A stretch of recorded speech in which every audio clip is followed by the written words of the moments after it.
What's up guys, today's tutorial is how to convert your Magic Lantern raw footage that you shot on your Canon DSLR and convert them to where your computer can actually read them.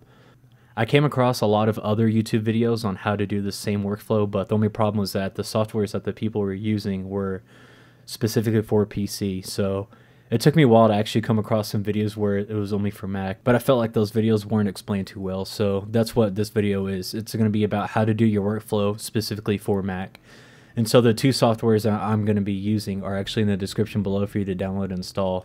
The first one is this one, a raw to DNG, and the second one is the Adobe DNG converter. So go ahead and download and install those, and after you get that, go ahead and create a new folder and name it raw. And then once when you open it up, create another new folder called new footage inside that folder you just created.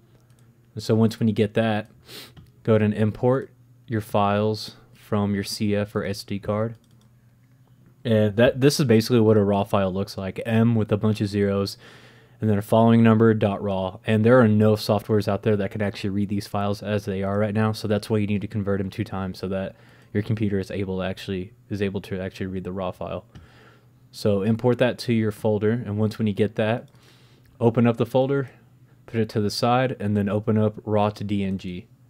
Once when you open it up, it looks like it's about to load and then it freezes all of a sudden, but that's okay because that's actually what's supposed to happen. What you need to do instead is toggle down this triangle, and then once when you do that, grab your first raw file that you want to convert and don't do multiple ones, only do one at a time. So click on it and then drag it and drop it into the white space at the bottom. So now what it's doing, as you can tell, it actually just created another folder, and it's actually breaking up the footage that I shot on my Canon DSLR and breaking them up into frame by frame sequences. So as you can tell, it's all numbered, but at the same time, if you look here to the preview, it's all blank. It can't see the actual image, so that's why we need to convert them 2 times to actually see what I shot.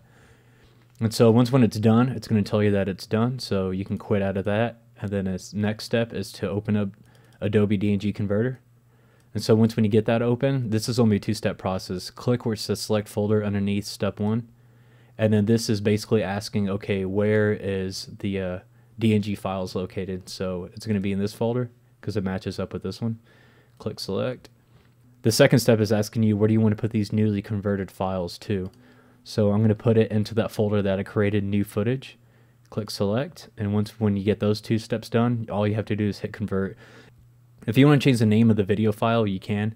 Instead of it saying 000004, you can change it to raw video. So it'll be raw video 1, raw video 2.dng, and so on. So you can do that, but to me, it's not a big deal. So once you get that, click convert, and then it's going to convert all the images to where your computer can actually read them.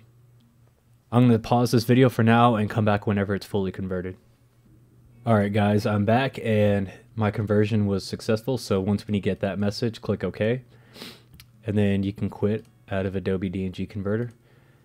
And so next step is, I like to work with After Effects personally, so that's what I'm going to be using for today. So go ahead and open up After Effects. Once when you get After Effects open up, go ahead and import your footage. In order to import it the correct way, make sure you click on the very first frame, and then make sure that camera raw sequence is checked. And so that's basically what it's saying, is that here's the very first frame. All the remaining files after that are going to be put together after it. So this is where you can initially color correct your video. I don't mess with it too much because I want to get the actual video put together first and then start color correcting at the end. And just a warning, a lot of people actually haven't been mentioning this with Magic Lantern. Whenever you shoot raw for some reason, it always puts your white balance at 6200 Kelvin. I don't know why it is. Whether you set your white balance through the Magic Lantern software or through your Canon settings, it's always going to be at 6200 no matter what you try to set it at. If you try to set it at 3000 Kelvin, it's automatically going to put it to 6200. I don't know how to change that. It's some type of glitch in it, but it's honestly not a big deal because you can obviously change it.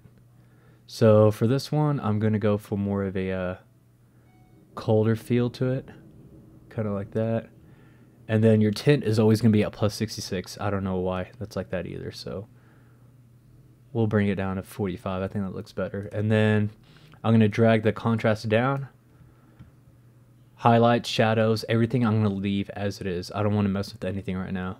And let's say that you shot a footage and then you have some dark shadows in your footage and you can actually see noise in those shadows, what you need to do is, to compensate for that, go up to this triangle for detail and then this triangle for luminance. This is where you can actually adjust for your noise reduction. So that's actually good to do it sooner than later. So I would do it right now if you have too much noise, but you don't want to do it too much because then it's going to look too plastic-like. So when you get that done, go back to the regular settings, the basics, and then I just click OK, and so it just compiled everything together into one video. All right, so the next step that you need to do is to make sure that your frame rate matches what you shot it at on your camera. So what you need to do is click on this file, right click on it, and then go to interpret footage, click main, and then this is where you need to change it. For some reason it's at 60 frames. I did not shoot it. I shot it at 23.976 frames a second. And once when you do that, click OK. And then, like, as you can tell, let me click Command Z.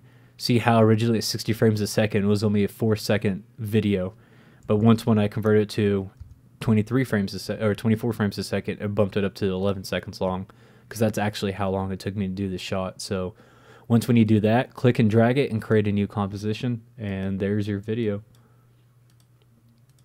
And so you can color correct it and do whatever you want to in post. But for now, I'm just going to show you how to export it. So go up to composition and then go to add a render queue. Click on lossless. Format options, I always like to go with Apple ProRes 422HQ. Click OK. OK, and then you can rename your video whatever you want to and set it to where you want to put its destination. And then you click save and then click render and it'll render it out for you. So that's the basic way of doing a workflow for the Magic Lantern RAW video. And if you guys have any questions or concerns, please comment down below and let me know. I just want to say thank you so much for watching this video. I hope it was helpful, and please rate, comment, and subscribe.